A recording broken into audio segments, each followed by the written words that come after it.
మళ్ళీ మా రోజక్క కొన్ని ప్రాసలతో ముందుకు వచ్చేసింది అనమాట. ప్రస ముందుకి ప్రస్ నాకు కూడా ప్రాస వచ్చేస్తుంది. ఓకే, సో అక్క ఏం మాట్లాడిందంటే, చంద్రబాబు నాయుడు గారు ముఖ్యమంత్రి అయిన తర్వాత ఆంధ్రప్రదేశ్ మధ్యాంధ్రప్రదేశ్ అయిందంట, అప్పుల ఆంధ్రప్రదేశ్ అయిందంట, అవినీతి ఆంధ్రప్రదేశ్ అయిందంట, అరాచకాల ఆంధ్రప్రదేశ్ కూడా అయిందని అక్క పాపం వాపోతూ ఉందన్నమాట. సో అక్కకి మళ్ళీ ఇచ్చే కౌంటర్ ఏంటంటే, రోజక్క నువ్వు ఏదైతే మధ్యాంధ్రప్రదేశ్ అన్నావో అది ఇప్పుడు కాదక్క, గత 5 ఏళ్ళు మీ అన్న జగన్మోహన్ రెడ్డి ముఖ్యమంత్రిగా ఉన్నప్పుడు మద్యం ఏరులై పారింది. జరిగిపోయిన విషయాలు గుర్తు చేసుకొస్తావు, మర్చిపోతే ఎట్లాగా, ప్రతిసారి గుర్తు చేసి చచ్చిపోతున్నా నేను, అలా అయిందనమాట. సో ఎలా ఉందనైతే ఆంధ్రప్రదేశ్ రాష్ట్రం మొత్తానికి తెలుసు.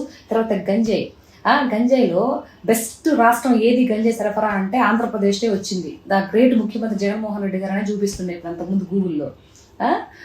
ఇప్పుడు ప్రభుత్వం వచ్చిన తర్వాత, టీడీపీ ప్రభుత్వం చంద్రబాబు నాయుడు గారు ముఖ్యమంత్రి ప్రమాణ స్వీకారం చేసిన తర్వాత, ఎవరైతే ఈ గంజాయి సరఫరా చేసే వాళ్ళు పట్టుబడిన వాళ్ళకి పారితోషికం కూడా ఇస్తానని కూడా అనౌన్స్మెంట్ చేసి కట్టుదిట్టం చేశారు.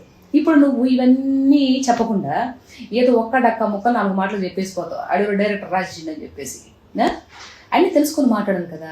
సరే అన్నప్పుడు వైనాట్ 175 అన్నాడు, 11 వచ్చాయి. మరి అంత అద్భుతంగా పరిపాలన చేసుంటే నెగిరిలో నువ్వు నీ ప్రత్యర్థి 40,000 ఓట్ల మెజార్టీతో గెలిచాడు, నువ్వు ఓడిపోయావు. 5-10 కూడా కదా తల్ల, 40,000 ఓట్లు.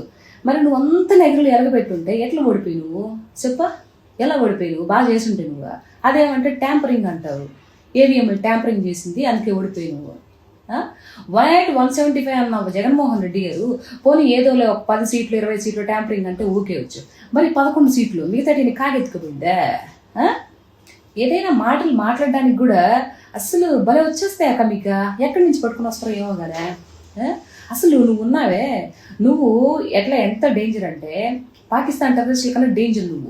ఈ రాష్ట్రంలోనే ఉంటూ ఈ రాష్ట్ర ప్రజలకి ఇప్పుడున్న ప్రభుత్వం ఎంత మేలు చేస్తుందో అవి చెప్పకుండా ఎంతో ప్రగతిపదంగా ముందుకెళ్ళిపోతున్న రాష్ట్రం మీద ఒక్క బురద చల్లి చేసే ప్రయత్నంలో ఎప్పుడు ముందుంటావు చూడు. నువ్వు చాలా డేంజరు, రాష్ట్రానికి డేంజర్ నువ్వు.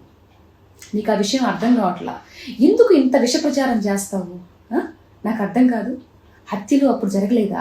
ఎన్ని హత్యలు జరిగాయి? రాష్ట్రం ఏమి అభివృద్ధి చేశారు?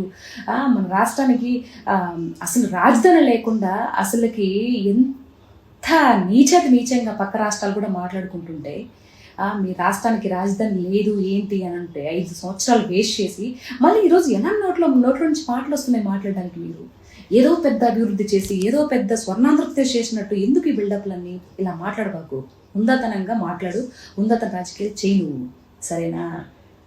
సరే.